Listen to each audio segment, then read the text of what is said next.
창세기 네 번째 돕는 배필, 창세기 2장 18절에서 25절까지 공독했습니다. 여자분들에게 물어보겠습니다. 여러분은 여자가 남자의 갈비뼈로 만들어졌다는 말씀을 어떻게 받아들이십니까? 기분 좋으세요? 아니면 기분 나쁘세요? 남자는 흙으로 만들어졌죠? 근데 여자 여러분은 뼈로 만들어진 존재예요. 여러분, 이게 뭐예요? 여러분, 본 차이나라고 하시죠? 보통 도자기는 흙으로 만들어지는데 이 본 차이나는 뼈가루와 고령석으로 만든 아주 고급 도자기입니다. 그 여자는 사용된 원래부터 남자하고 다른 아주 고급품이라는 말씀이에요.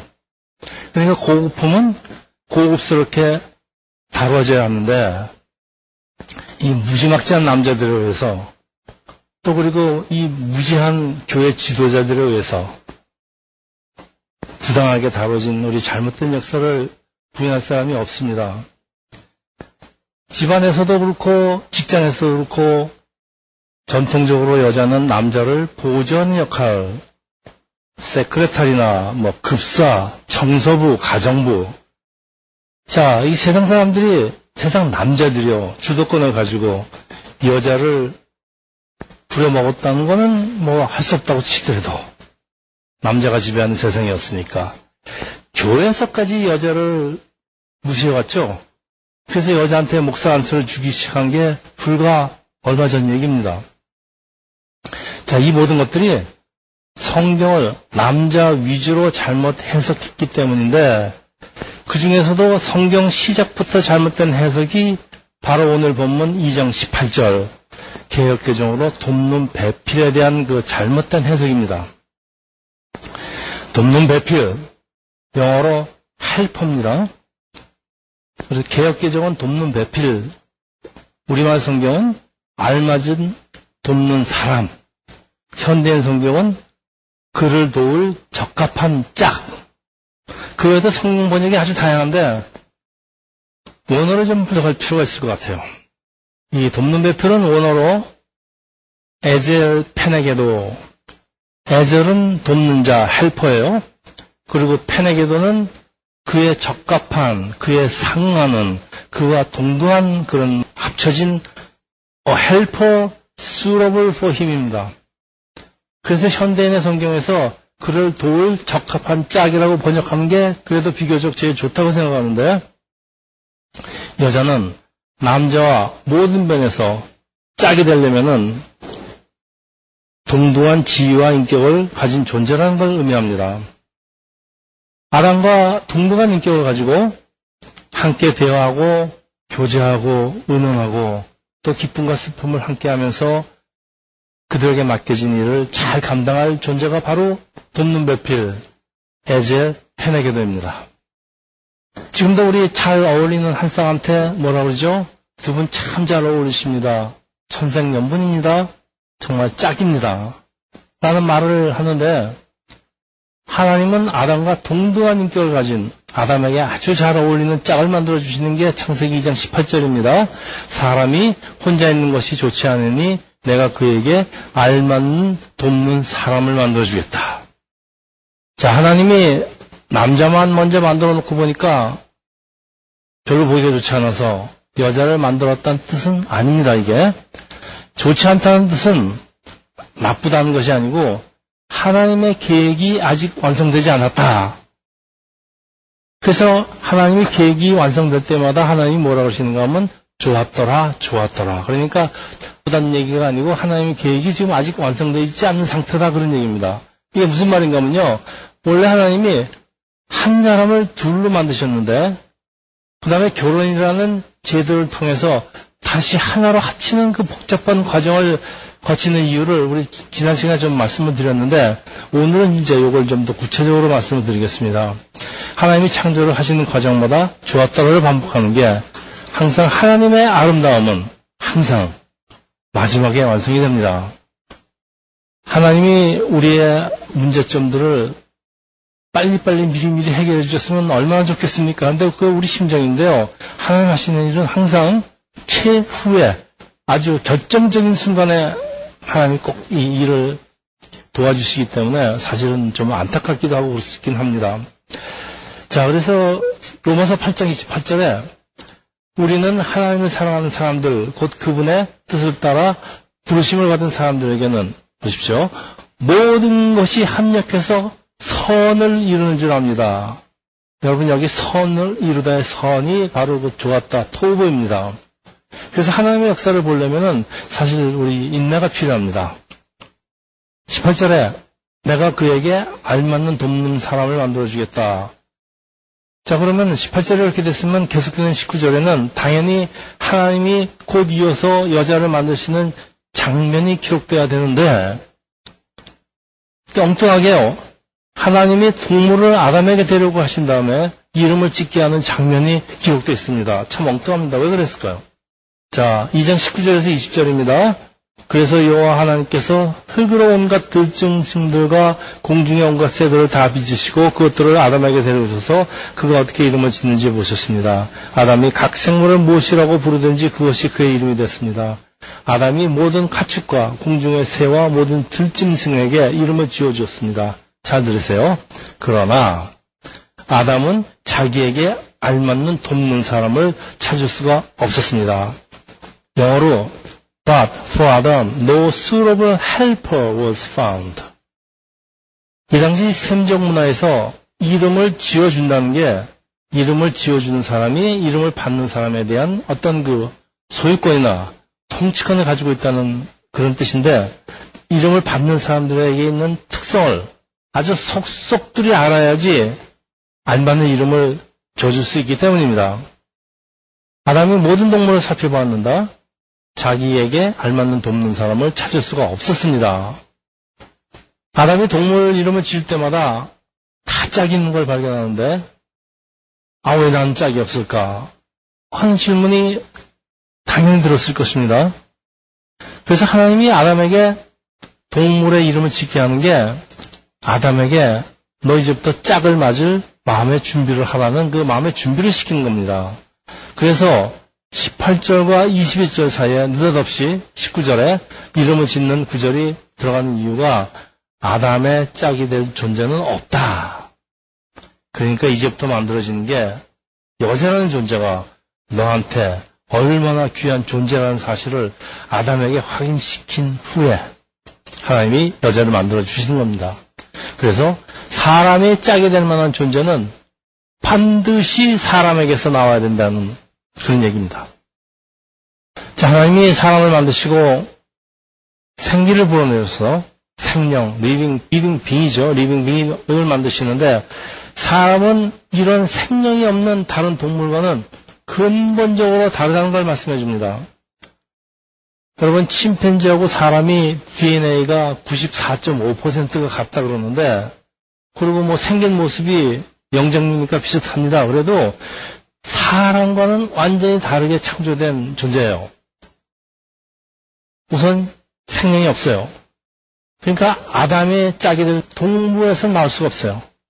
생명을 받은 사람이어야 한다는 것이 지금 오늘 본문의 말씀입니다. 그래서 아무리 많은 동물들을 찾아봐도 아담을 돕는 배필이 될 만한 것은 없다는 사실을 강조하고 있어요, 지금. 그래서 침팬지나 원숭이가 아무리 진화해도 사람의 짝이 될 수는 없습니다. 그리고 사람은 침팬지에서 진화될 수가 없는 하나님의 창조물이라는 걸 다시 한번 얘기하고 있습니다. 그래서 2장 21절에서 25절입니다. 여호와 하나님께서 아담을 깊은 잠에 빠지게 하시니 그가 잠들었습니다. 하나님께서 그의 갈비뼈를 하나 취하시고 살로 대신 채워주셨습니다. 여호와 하나님께서 아담에게서 취하신 갈비뼈로 여자를 지시고 그녀를 아담에게로 데려오셨습니다. 이 고대 히브리 사람들은 피가 뼈에서 만들어진다고 생각했는데 그래서 성경에서 피는 생명을 상징합니다. 굉장히 귀중한 것입니다. 근데 실제로 의학이 발달되고 나니까 실제로 피는 뼈에서 만들어진다는 게 밝혀졌습니다. 근데 옛날 히브리인들이 이걸 어떻게 알았을까요? 의학이 발달되지도 않았는데. 자, 이 돕는 배필, 이 에젤은 우리가 남을 도와주다 그러면 뭐 도와주는 사람이 꼭 무슨 조금이라도 위에 있는 것 같은 세상적인 느낌이 들지만은 이 애제는 제2인자란 말이 아닙니다. 그리고 또 갈비뼈도요. 갈비뼈의 원어의 뜻이 사이드 혹은 파트너라는 뜻이에요. 그러니까 애제는 에젤 헬퍼는 그 1인자보다 격이 낮은 2인자가 아니에요. 근데 이걸 2인자로 해석을 했기 때문에 지금 여자가 이제 남자의 부속물이라고 생각하는 그런 잘못된 해석들이 생겨났습니다. 모든 도움은 하나님으로부터 온다. 여러분, 사람을 제일 가장 크게 잘 도와주신 분이 누굽니까? 하나님입니다. 그러니까 사람의 헬퍼는 하나님이에요. 그러면 사람이 높아요? 하나님이 높아요? 그래서 시편 120편 2절에요. 내 도움은 하늘과 땅을 만드신 여호와께로부터 온다. 그러니까 사람을 도와주시는 분이 사람보다 훨씬 올당한 위치에 있다는 얘기예요, 지금. 그래서 여기 사용된 도움이라는 단어가 에젤이에요. 그러니까 하나님이 사람보다 격이 낮아서 사람을 에젤해 주시는 것이 아니고 하나님이 힘이 더 강하시고 사람보다 올당하시기 때문에 도와줄 수 있는 거예요. 이걸 지금 잘못 해석해서 그렇습니다. 에젤이라는 단어가요, 보통 주로 하나님을 주어로 사용되는 단어입니다. 아주 거룩한 단어입니다. 그리고 성경에서 갈비뼈, 그리고 돕는 뼈들이 가지고 있는 의미는 이 단순한 헬퍼 개념이 아닙니다. 굉장히 그 큰 의미를 가지고 있다는 사실을 이 사람들이, 이 성서학자들이 그 간과하고 잘못 해석했다는 데 문제가 있었습니다. 그래서 이제 전통적으로 이 사람들이 해석하기를 여자는 남자를 도와주는 헬퍼다. 그러니까 여자는 남자를 도와주는 역할을 받았다라고 해석하기 때문에 여자의 지위가 남자보다 부당하게 취급되어 왔는데 이게 원어의 뜻을 살펴보면 완전히 그렇지가 않습니다. 에젤은 남자를 도와준 헬퍼였지만은 헬퍼는 헬퍼였지만 비서 같은 존재가 아니고요. 남자와 동등하신 분, 그리고 남자에게 걸맞는 짝입니다. 네, 본 차이나 남자보다 더 좋은 재질로 만들어진, 그리고 남자보다 나중에 만들었으니까 남자보다 훨씬 최신 제품이에요. 아무리 잘못 빠져도 동동에게 창조된 하나님의 에젤입니다. 저는 왜 여자가 남자보다 오래 살지 않습니까? 평균 수명이. 혹시 만든 재료가 달라서 그러지 않을까. 여자가 남자보다 사실 강해요. 남자가 힘센 것 같긴 해도.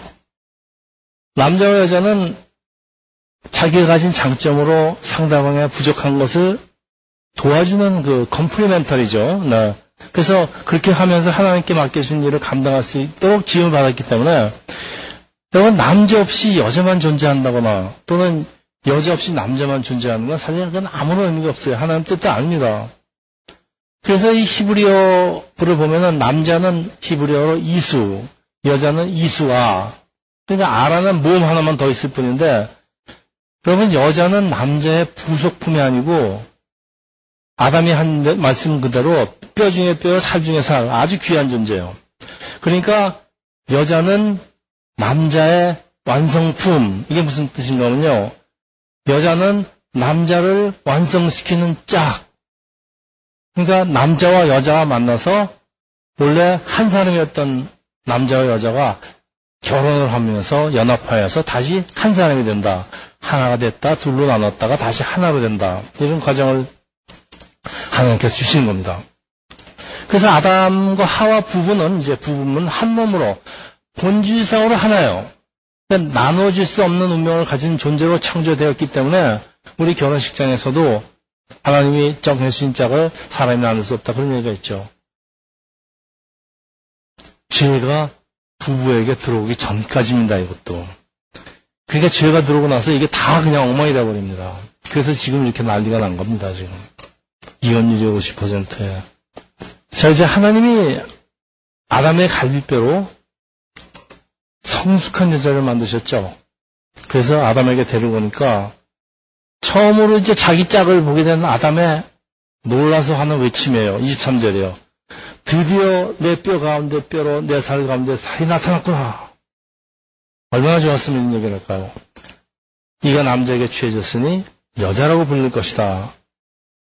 아담이 여자를 보는 순간에요. 아, 저건 나의 분신이야. 저건 나의 한 부분이야. 아니야, 나야. 라고 외치고 두 사람은 이 운명적으로 하나가 되는데 이게 인류의 최초의 결혼입니다. 여러분이 운명의 배우자를 만나면요. 이런 힐링이 옵니다, 사실. 자, 계속되는 24절이에요.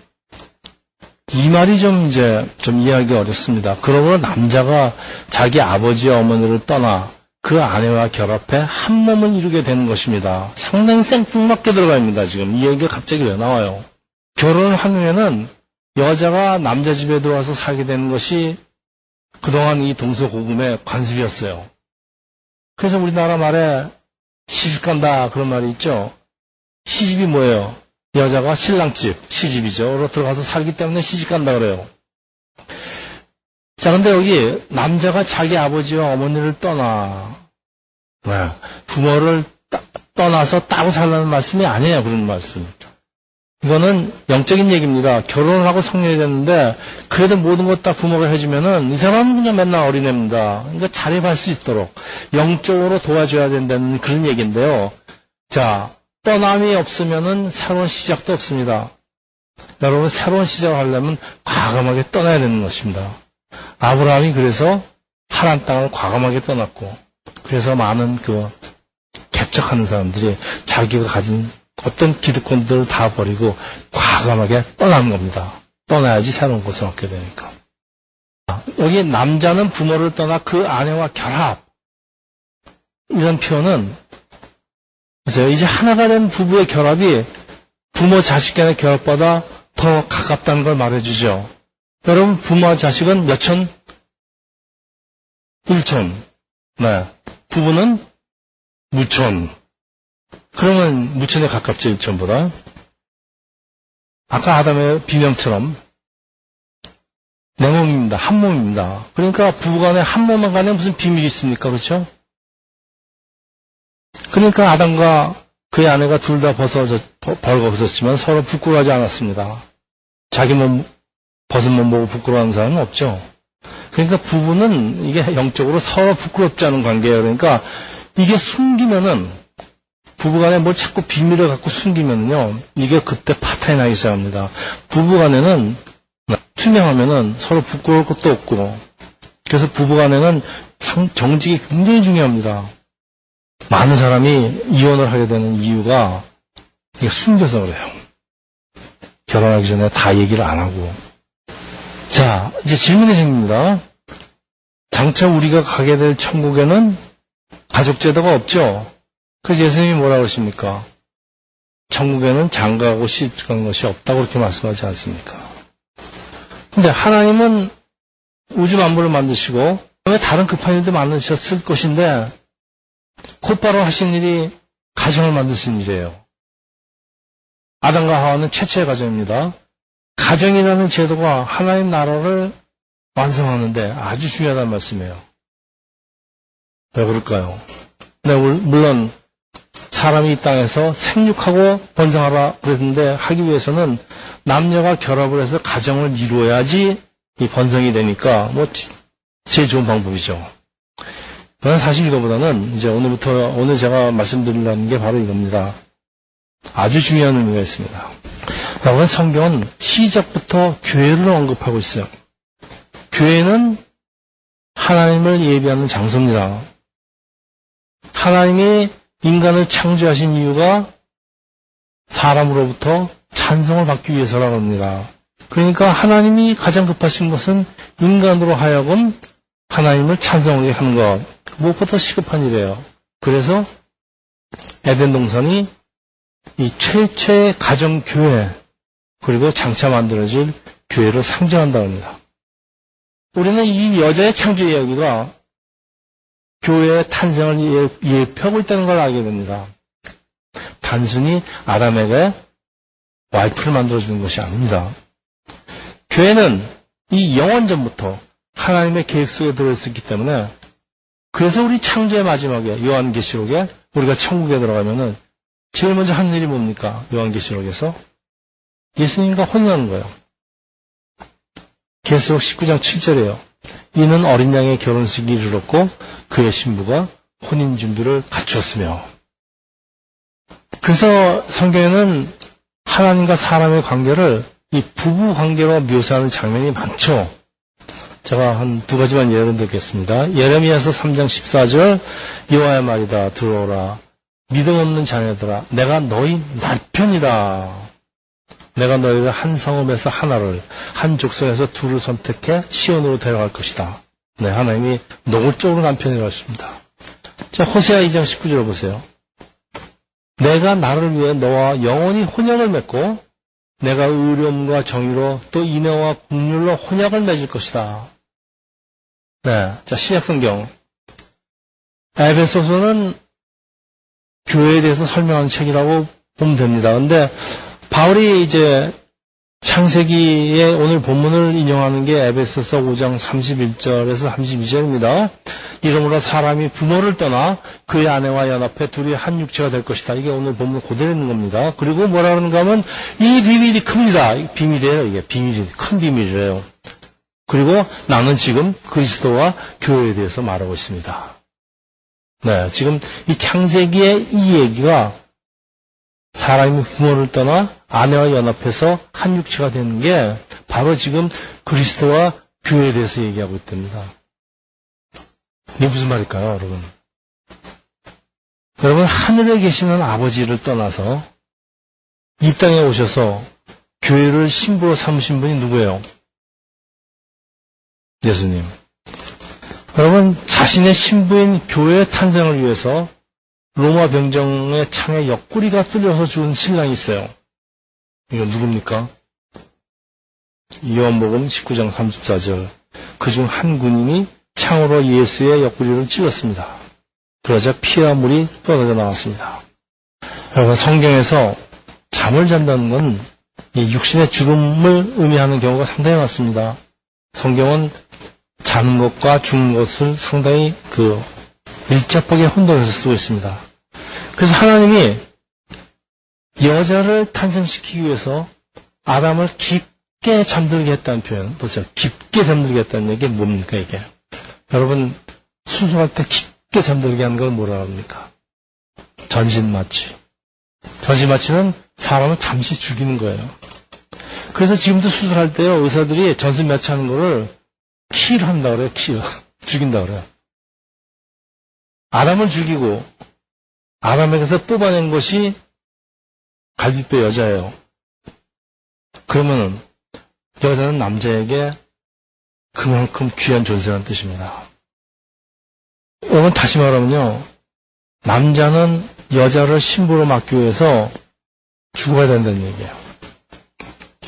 그래서 여자를 위해서 죽을 준비가 되어 있는 남자는 여자를 받을 자격이 없다는 얘기예요. 여러분, 결혼을 앞둔 남자분들, 여러분의 아내를 위해서 죽을 준비가 돼 있어요, 지금? 이거 없이 결혼을 하면요, 그 가정이 파탄으로 가기 쉽습니다. 하나님은 남자를 죽이시고 여자 만드셨어요. 이게 창조의 법칙입니다. 이걸 어떻게 바꾸겠습니까, 사람. 근데 남자들이 결혼하고 나면은 이니셔티브 안 뺏기려고 이제 악을 쓰죠. 자, 그래서 이 새로운 가정의 탄생이 이 교회의 탄생을 상징합니다. 여러분 보세요. 신랑의 옆구리에 피를 쏟고 아담의 옆구리에 피를 쏟고 이 가족 공동체가 탄생합니다.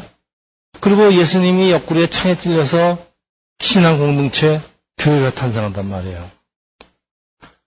참 우리 주 예수 그리스도께서 우리를 얼마나 사랑하는지 잘 나타납니다. 그래서 에베소서 5장 25절에 이렇게 되어 있습니다.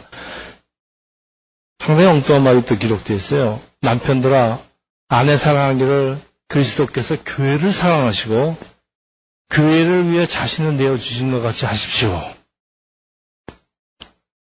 28절 이와 같이 남편들도 자기 아내 사랑하기를 자기 몸을 사랑하듯 해야 합니다.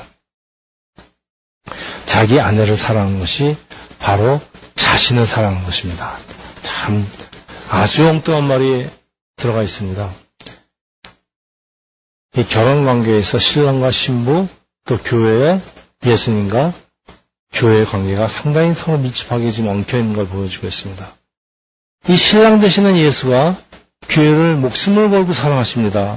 그래서 남자는 아내를 사랑하는 훈련이 필요한 이유가 여러분 결혼은 서로 사랑해서 이루어집니다.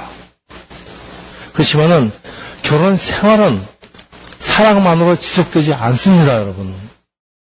결혼은 서약입니다.